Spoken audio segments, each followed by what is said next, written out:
Fancy a car that looks as tough as an SUV, but it's as easy to use as a normal family hatchback? And how about the Nissan Qashqai?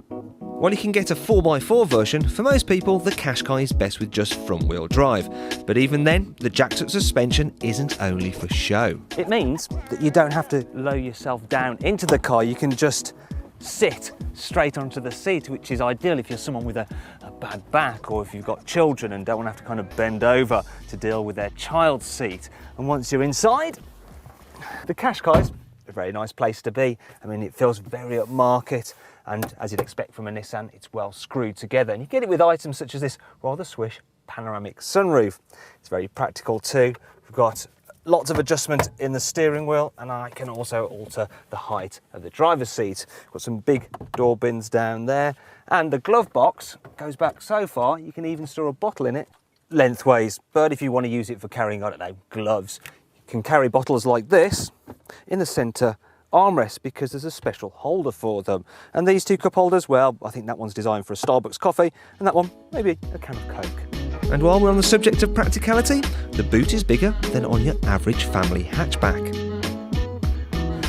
The first thing you notice when you drive the Qashqai is just how comfortable it is. The jacked up suspension, coupled with the fat chunky tyres, means that you can just float over even the worst potholes.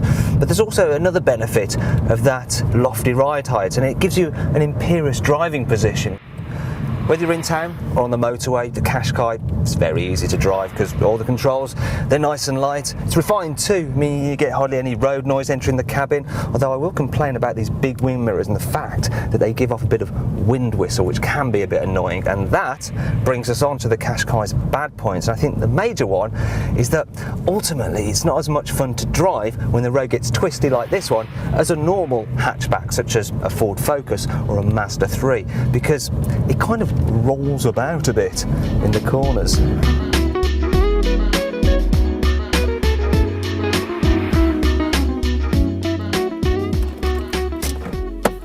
Now, if you follow me into the back, I'll show you some other problems. One is that this big rear pillar kind of creates a bit of a blind spot when you're pulling out at certain filter type junctions. Also, well, I've got loads of knee room. If I want to sit up straight to have a correct posture, my head, look, it's touching the roof. And when you fold the rear seat backs down, you'll notice they lie at quite a steep angle, which means amazingly, this car isn't actually as practical for carrying big loads as a Honda Civic.